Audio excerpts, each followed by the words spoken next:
ትላንት እንግሊዝ ብሔራዊ ቡድን 2-0 ቡካዮ ሳካና ኤዜ አግብተው ሁለት ጥቁሮች አግብተው አሸነፉ አይደል? የእንግሊዝ ብሔራዊ ቡድን ሁሌ እየወደድኩት የምጠላው ግራ የተጋባው ደጋፊ ነኝ ምላችሁበት ዋነኛ ምክንያት የሚዲያውና የደጋፊው ዘረኝነት ነው። ዘረኝነት የሲቲ ደጋፊዎች ሚዲያ ሰምተ ምናምን ነገር የበለጠ አንቡርሙር እንዳት ይሄ ነው አሲስቱ። የኔ 10 ዓመት ታናሽ ወንድም ያደርገዋል። ይሄ ነው አሲስቱ። ተቀይሮ ገብቶ ፎደን አሪፍ ነበረ። የስ አሪፍ ነበረ። ፎደን ተቀይሮ ገብቶ አሪፍ ነበር ምናምን መሆን ይችላል እኮ ቶፒኩ። ኤዜን አምጥተው ኢንተርቪው ሲያደርጉት ራሱ እንዴት ነው አሲስቱ ምናምን አሲስቱ ከጎሉ እንደሚበልጥ እንዳለ ሚዲያ ዛሬ ቀኑን ሙሉ ስቃጠል ነው አልኩት። ኤዜ ክሬዲት አይገባውም። የፎደን እቺ አሲስት ከኤዜ ጎል አስበልጠው ነበር ሲስሉ የነበረው።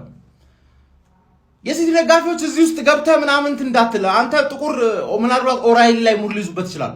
ዩናይትድ ደጋፊ ኮን ኮቢ ማኑም እንደሚያደርጉትም እንዳትረሳ።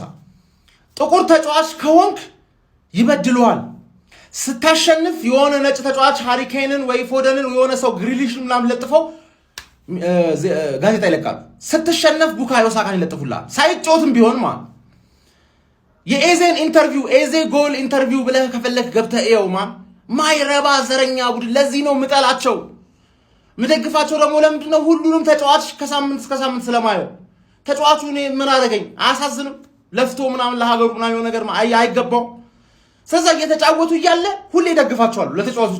ለተጫዋቾቹ ስር ደግፋቸዋለሁ እየተጫወቱ እያለ ከዛ ጨዋታው ካለቀ በኋላ ደግሞ ምን እንደሚያደርጉ እነዚህ ቡዳዎች ስለማቅማ አስቡታል። እስቲ እነዚህ ሰዎች ዓለም ዋንጫ ይበሉ።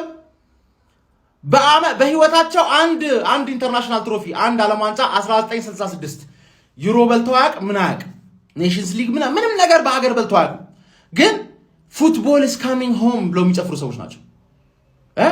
የዳኛ ማህበር ሴሚ አውቶሜትድ ኦፍሳይድ ምናምን ነገር ሁሉም ቦታ ጀምሮ ሁሉም ቶርናመንት ጀምሮ እንግሊዝ ፕሪሚየር ሊግ ዘንድሮ ነው የጀመረው። እኛ ያልፈጠርነውን ቴክኖሎጂ አንከተልም ብሎ ድርቅን ናቸው።